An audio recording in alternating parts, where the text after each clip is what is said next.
जय हिंद दोस्तों बीजेपी को बड़ा झटका लगा है। झटका ये लगा है कि उनके दो नेताओं को 2 दिन की रिमांड पर रखा गया है। ये पहली खबर है और मैं क्यों कह रहा हूं झटका लगा है, इसको समझना जरूरी है जंतर मंतर वाले मामले पे। दूसरी तरफ जो करीना कपूर है और सैफ अली खान है, वह अंधभक्तों के साथ बैटिंग कर रहे हैं, फुल टॉस पे शॉट मार रहे हैं और अंधभक्तों को सिरदर्दी दे रहे हैं। क्यों दे रहे हैं? क्योंकि जो करीना कपूर है उनके 2 बेटे हैं। पहले बेटे का तैमूर नाम था और दूसरे का नाम क्या रखा उन्होंने? जहांगीर। और आपको पता होगा तैमूर नाम पर कितनी बुरी तरीके से ट्रोल हुई थी।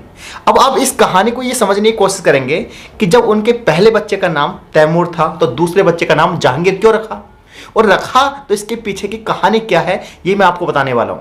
कहानी वाकई में इंटरेस्टिंग है, लेकिन शुरू करते हैं जंतर मंतर से। आपको पता होगा 8 तारीख को क्या हुआ था? जंतर मंतर से कुछ दूर पर, जंतर मंतर पर यानी संसद से कुछ दूर पर कुछ नारे लगे थे, मुस्लिम कौम के विरोध में नारे लगे थे। और किस तरह नारे लगे थे आपको पता होगा। राम राम के नाम पर नारे लगे थे। ये बोला गया था कि मुल्ले ये होंगे, आपको पता होगा। अब ऐसे में कल क्या हुआ, वो चीज देखने को मिली जिसकी कल्पना आपने कभी की नहीं होगी। गोदी मीडिया बीजेपी के नेता को क्या कह रहा था कि तुम दलाल हो, तुम दंगाई हो, तुम जिहादी हो, तुम पाकिस्तान चले आओ। ओ माय गॉड, आप कल्पना कर सकते हैं? यानी गोदी मीडिया से आप कल्पना कर सकते हैं कि वो बीजेपी के नेताओं को ये कहते हैं तुम दंगे कराते हो। बट ऐसा हो रहा था। कल जी न्यूज पे चले जाओ तो जो अमन चोपड़ा है वो बीजेपी नेता को ये कह रहा था कि तुम दंगे हो, तुम जिहादी हो, तुम देश में दंगा कराते हो और तुम जो हो एक तरीके से दंगाई के रूप में काम कर रहे हो। और केवल इस चैनल की बात नहीं, चाहे वो आप जी न्यूज़ ले लो, चाहे वो आज तक ले लो, चाहे वो एबीपी ले लो, चाहे वो जितने भी गोदी मीडिया के चैनल हैं, सारे के सारे बीजेपी नेता को जमकर लताड़ लगा रहे थे और इस केस की निंदा कर रहे थे। यानी कल पहली बार ऐसा हुआ जो आपने कभी सोचा भी नहीं होगा। लेकिन सबसे बड़ी बात यह है कि अचानक यू टर्न कैसा हो गया।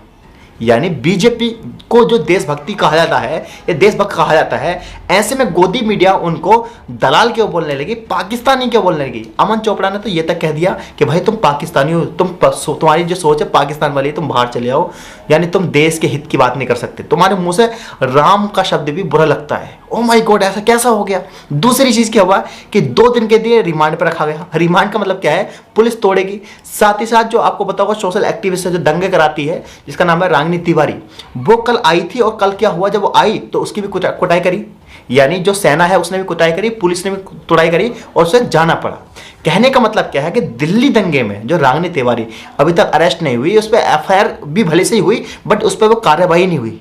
वो जब यहां जाती है जंतर मंतर पे, किस चीज में, जो 6 लोग गिरफ्तार हो गए थे उनके पक्ष में कि इनको रिहा किया जाए, पुलिस उनको तोड़ती है, पुलिस उसकी तोड़ाई लगाती है। ऐसा कैसा हो सकता है? इसके पीछे की क्रोनोलॉजी आप समझो। क्रोनोलॉजी क्या है? हमारे देश के जो पीएम हैं उन्हें अपनी इमेज की चिंता है। इमेज की चिंता क्यों है? क्योंकि जब से वो बंगाल चुनाव हारे हैं उनका जमीनी स्तर पर जो है मामला वो लगातार नेगेटिविटी में जा रहा है। और ये उसके बाद अगर हम उत्तर प्रदेश चुनाव की बात करें तो वहां भी आपको देखने को मिला होगा कि आरएसएस कहीं ना कहीं मोदी जी से नाराज है। आरएसएस कहीं ना कहीं योगी जी को प्रमोट करना चाहती है और इसलिए मोदी जी वर्सेस योगी जी भी ऐसी बहुत सारी चीजें आई हैं जहां आप देख सकते हो कि मोदी जी योगी से नाराज है। चाहे बर्थडे की बात हो, आपको पता होगा मोदी जी ने योगी जी का बर्थडे को सेलिब्रेट नहीं किया था, ये आपको पता होगा। ना ही उन्होंने मतलब ट्विटर पर विश किया था। उससे बड़ा जो मामला निकल कर आता है वो ये आता है कि 2024 में प्रधानमंत्री जी ख्वाब देखते हैं प्रधानमंत्री बनने का। लेकिन ऐसे में अगर जंतर मंतर पर दंगे होते हैं, कितना बड़ा ड्रामा हो जाता है।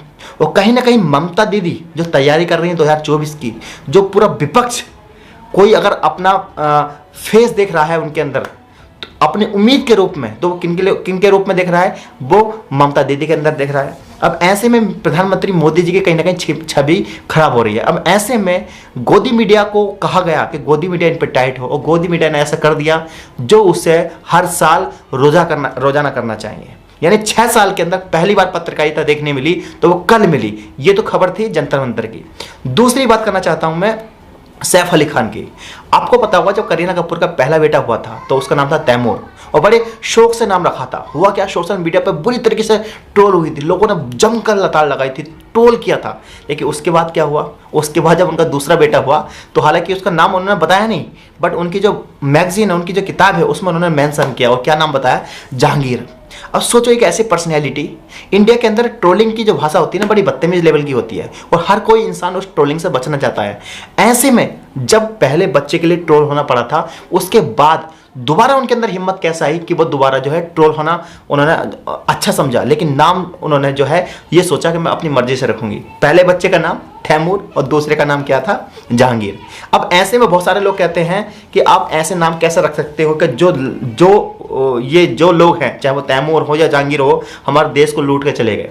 देखिए, नाम का मामला ऐसा है कि इंसान का अपना एक सोच है, उसका मन में आए वो कुछ भी नाम रख सकता है, पहली बात। दूसरी बात, मान ली जाए, थोड़ी देर के लिए मान ली जाए कि अंधभक्तों की बात में लॉजिक है, तो आप कैसे कह सकते हो कि नाम से इंसान को जज कर सकते हो? ऐसा तो एक नीरव मोदी है जो देश से पैसे लेकर भाग गया, लेकिन हमारे देश के जो प्रधानमंत्री हैं उनका नाम भी मोदी है। कहने का मतलब क्या है कि मोदी जी नाम कितना अच्छा है, हमारे जो पीएम है, बट वही जो मोदी है, एक मोदी ऐसा नीरव मोदी तो देश के पैसे लेकर भाग गया। कहने का मतलब है नाम से मैटर नहीं करता, पर्सनैलिटी से मैटर करता है, और जो पर्सनैलिटी अच्छी होती है तो उस पर नाम भी सूट करता है और नाम ऑटोमेटिक अच्छा लगने लगता है, पहली चीज। अब आते हैं करीना कपूर पे। करीना कपूर की मैं तारीफ करना चाहता हूँ, तारीफ इसलिए करना चाहता हूँ क्योंकि बहुत कम होता है कि जब कोई एक्ट्रेस, हीरोइन जब वो बच्चा पैदा करती है। क्यों, और ऐसा क्यों कह रहा हूँ, इसलिए कह रहा हूँ क्योंकि कहीं ना कहीं उसे ये चाहत होती है कि मैं फिट रहूं। अगर मैं माँ बन जाती हूँ तो कहीं ना कहीं जो मेरी पब्लिक फिगर है, पब्लिक फिगर का मतलब जो है सोशल मीडिया, जो लोग मुझे देखते हैं, कहीं ना कहीं लोग मुझको जो है इग्नोर करना शुरू कर देंगे, मेरे नंबर गिर जाएंगे। और कई बार आपको पता है कि अगर कोई सोशल मीडिया पर पता चल जाता है कि ये शादीशुदा है, ये माँ है, तो उसे काम नहीं मिलता।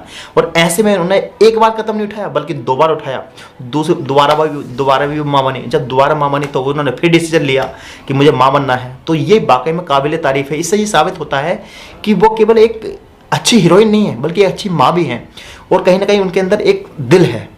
क्योंकि वही चीज़ आती है, बच्चे पैदा करना इतना आसान नहीं है। एक माँ सब बुझ के देखो कितनी तकलीफ सहती है और कितनी चीज़ें उसे सहन करनी पड़ती हैं।